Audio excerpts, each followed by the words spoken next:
Bom dia, boa tarde, boa noite, boa madrugada e bom feriado a todos vocês. Pessoal, a gente estava trabalhando nas aulas com um contrato de empréstimo. A gente viu que quando a gente trabalha com empréstimo, esse empréstimo da coisa pode ser de uma coisa fungível e pode ser de uma coisa infungível. Quando eu trabalho com empréstimo de coisa infungível, eu tenho um contrato de comodato. Por que é algo infungível? É algo que não pode ser substituído por outro da mesma espécie, qualidade ou quantidade. Se é infungível, é insubstituível. Se eu empresto uma coisa que é infungível, você fica obrigado a me devolver a mesma coisa. Te empresto a minha casa para você passar o final de semana na praia. É um comodato. Empréstimo de coisa infungível. Você é obrigado a devolver a mesma coisa. Só que além do empréstimo de coisa infungível, eu também posso ter o empréstimo de coisa fungível. Quando eu trabalho com empréstimo de coisa fungível, eu tenho o nome de mútuo. Fungível por quê? O que é algo fungível? É algo que pode ser substituído por outra coisa da mesma espécie, qualidade ou quantidade. Quando a gente trabalha com contrato de mútuo, a gente tem um contrato de consumo.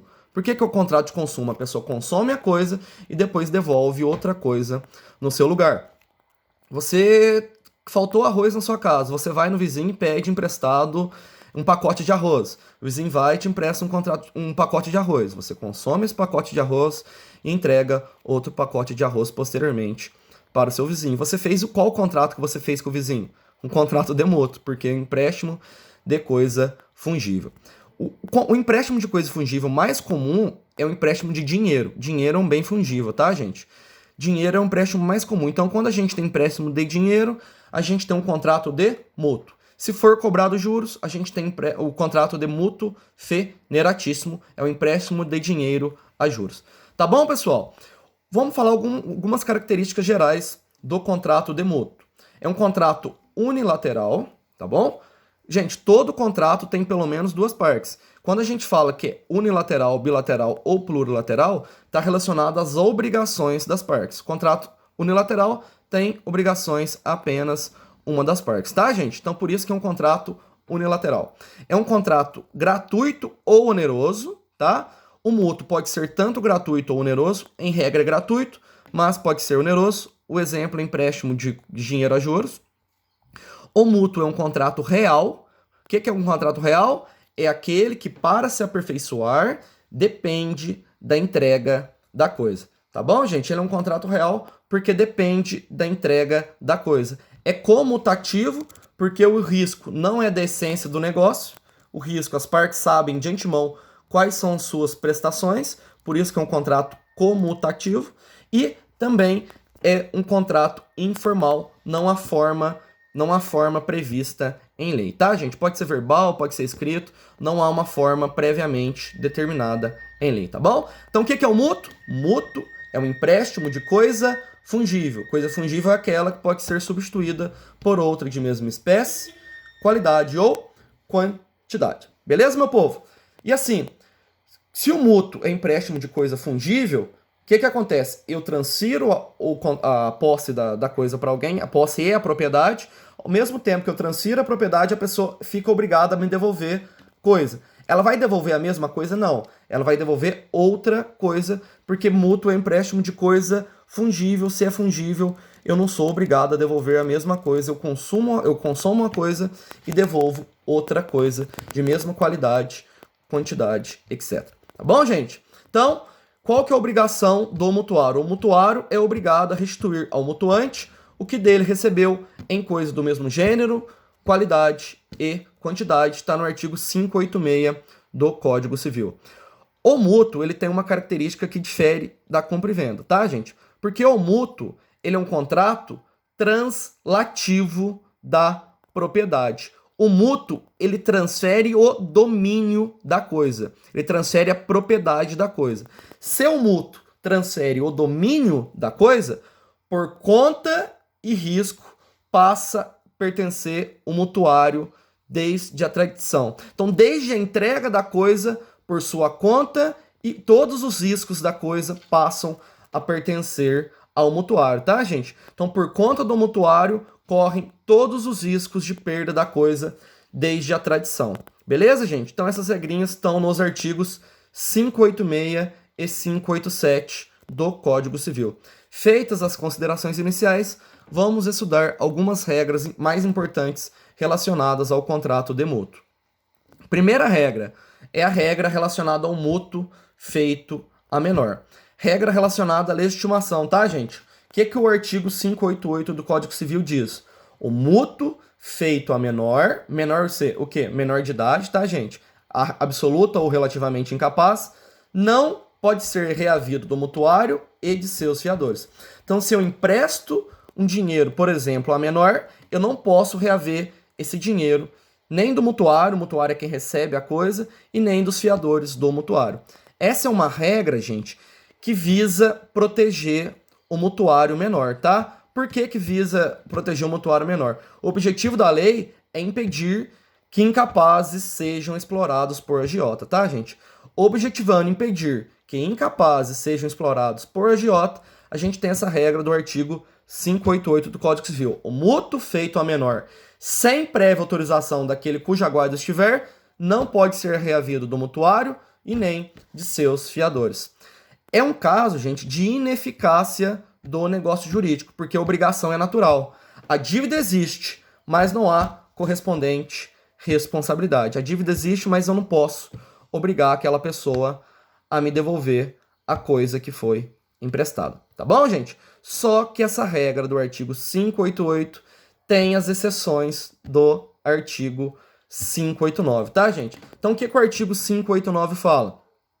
Cessa a disposição do artigo anterior, ou seja, em tais casos eu posso reaver o dinheiro do mutuário e de seus fiadores. Primeiro caso, se a pessoa de cuja autorização necessitava o mutuário para contrair o empréstimo ou ratificar posteriormente. Então, qual que é a regra? Se não tiver assistência e nem representação do menor, eu não posso reaver aquele empréstimo que eu fiz para ele. Só que, se esse representante legal ou assistente legal do menor ratificar, ou seja, confirmar posteriormente esse empréstimo, nesse caso eu posso reaver posteriormente o empréstimo que foi feito ao menor. Segundo caso, se o menor, estando ausente essa pessoa, se viu obrigado a contrair o empréstimo para seus alimentos habituais. Então, se o menor precisava contrair aquele empréstimo para suprir as suas necessidades básicas, nesse caso, posteriormente, eu posso reaver esse empréstimo do mutuário menor, tá, gente? Terceiro caso, se o menor tiver bens ganhos com seu trabalho. Então, se o menor tiver bens ganhos com seu trabalho. Se o menor trabalhar e o menor tiver renda, nesse caso, eu posso reaver o dinheiro ou a coisa que foi emprestada ao menor. Se o empréstimo se reverteu em benefício do menor, então todas as vezes que o empréstimo vai se reverter em benefício do menor, eu posso reaver esse empréstimo que eu fiz. E por fim, se o menor obteve o empréstimo maliciosamente, tá, gente? Se o menor obteve o empréstimo maliciosamente, eu posso cobrar depois esse valor do menor, tá bom, gente? Então vamos resumir? Qual que é a regra? Em regra, eu não posso, se eu emprestar um bem, algo, uma coisa fungível, ao menor, sem autorização ou assistência, eu não posso reaver nem do menor, nem de seus fiadores. Mas, nos casos mencionados do artigo 589, toda vez que isso se reverter de maneira benéfica ao menor, eu vou poder reaver esse valor que foi emprestado ao menor, tá, gente? É a primeira regra que a gente tem aí do artigo 589 do Código Civil. Mas vamos falar, gente, para o que interessa. O artigo mais importante em relação ao mútuo, artigo 591 do Código Civil, que é o mútuo feneratício. O que é o mútuo feneratício? Mútuo feneratício é um empréstimo de dinheiro a juros, tá, gente? O mútuo feneratício está no artigo 591 do Código Civil, tá? O que fala ele? Destinando-se ao mútuo a fins econômicos, presumem-se indevidos juros, os quais, sob pena de redução, não poderão exceder a taxa que se refere o artigo 406, permitida a capitalização anual. E o que diz o artigo 406, gente? Quando os juros moratórios não forem convencionados, serão fixados segundo a taxa que estiver em vigor para pagamento dos impostos devidos à fazenda. Tem uma controvérsia muito grande, gente, se essa taxa essa taxa que a gente trabalha de juros, se é a taxa Selic ou se não é a taxa Selic. Há uma controvérsia muito grande se essa taxa é ou não a taxa Selic, tá, gente? Como é controverso, como ainda não teve uma pacificação, eu não vou dizer se prevalece se eu posso ser a taxa de juros legal é a taxa Selic ou se não é a taxa Selic, tá, gente? Não havendo previsão contratual, presume-se devida à taxa do artigo 406 do Código Civil, que alguns diz que é 1% ao mês, que é o artigo 161 do CTN, e que outros diz que é a taxa Selic. Ainda não foi pacificado no âmbito do STJ, tá bom, gente? O que a gente vai dizer que é mais importante, tá? Vamos falar a respeito dos juros convencionais. Quanto de juros que eu posso cobrar no contrato? Primeiro ponto, é importante a gente lembrar que existe a lei da usura, que é o Decreto-Lei 22626 de 1933. O que diz o artigo 1º da lei de usura? É vedado e será punido nos termos dessa lei estipular em quaisquer contratos taxas de juros superior ao dobro legal. Se a gente entender que o dobro legal é o artigo 161 do CTN, 161 parágrafo 1º do CTN, que é 1% ao mês, o que eu posso chegar à conclusão? Que em um contrato de empréstimo de dinheiro, eu posso cobrar até 2% de juros ao mês, que é 24% de juros ao ano, tá, gente? Então, se eu entender que se aplica 161, parágrafo 1º do CTN, eu posso cobrar até o dobro da taxa legal. Se a taxa legal é 1%, eu posso cobrar até 2% de juros ao mês. Mas tem um problema. Essa regra não se aplica às instituições públicas ou privadas bancárias.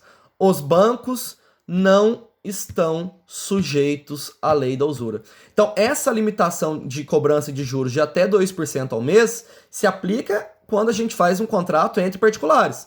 Eu empresto dinheiro para você, eu empresto dinheiro para minha mãe, eu empresto dinheiro para o meu amigo. Nesse caso, a gente pode aplicar essa previsão legal da lei de usura, que eu posso cobrar até 2% da taxa legal. Não sendo banco, o banco não está sujeito à lei de usura, porque os bancos podem cobrar a taxa média de mercado, gente. Os bancos não estão sujeitos à lei de usura. Então o banco pode cobrar, se a taxa média for, por exemplo, de 10%, o banco pode cobrar 10% de juro ao mês, por exemplo, tá, gente? Então os bancos não estão sujeitos à lei da usura. Isso está previsto na súmula 596 do STF. Súmula 596. As disposições do decreto 22626 de 33 não se aplicam às taxas de juros e aos demais encargos realizados por instituições públicas ou privadas que integram o sistema financeiro nacional. E, gente, até mesmo as empresas de cartão de crédito são consideradas instituições financeiras. Então, as instituições, os bancos e as empresas de instituição de crédito, elas não estão sujeitas à lei da usura, tá, gente? Olha para vocês verem, elas não estão sujeitas à lei da usura. Então, os bancos e as empresas de instituições de crédito, de cartão de crédito, elas podem cobrar a taxa de mercado, que pode ser 15, 10, 7, 8% de juros ao mês, tá, gente? Porque eles entendem que se o banco tivesse a limitação da lei de usura, a gente não vai ter uma restrição de crédito do modo que a gente vai ter, né, gente? Como o sistema financeiro é muito instável, a gente tem que dar essa prerrogativa aos bancos, tá, gente? Por isso que eu não aplico a lei de usura aos bancos, tá, gente? Então, os bancos não estão sujeitos à lei da usura, tá, pessoal? Então, se os bancos cobrarem mais de 24% de juro ao ano, por exemplo, isso por si só não vai indicar abusividade, porque os bancos estão sujeitos à taxa de mercado. Beleza, gente? Então vamos resumir. Mútuo federatício, empréstimo de dinheiro a juros, tá? Não tendo previsão legal, eu aplico a taxa de... Não tendo previsão contratual, eu aplico a taxa legal. E qual que é a taxa legal? Alguns entendem que é a Selic e outros entendem que é o artigo 161, parágrafo 1º do CTN, que é 1% ao mês. Eu posso estipular no contrato até o dobro da taxa legal, ou seja, até 2% ao mês ou 24% ao ano. Beleza, meu povo? E daí, para finalizar, a gente tem o artigo 592, que fala do mútuo, do prazo do contrato de mútuo, tá, gente? O que eu posso ter? Eu posso ter um mútuo com prazo, no próprio contrato eu estipulo o prazo, ou seja, um mútuo com prazo determinado, e eu posso ter um mútuo com prazo indeterminado. Se o contrato não tiver prazo determinado, o que vai acontecer? Eu vou aplicar o artigo 592. E quais são as regras do artigo 592 do Código Civil?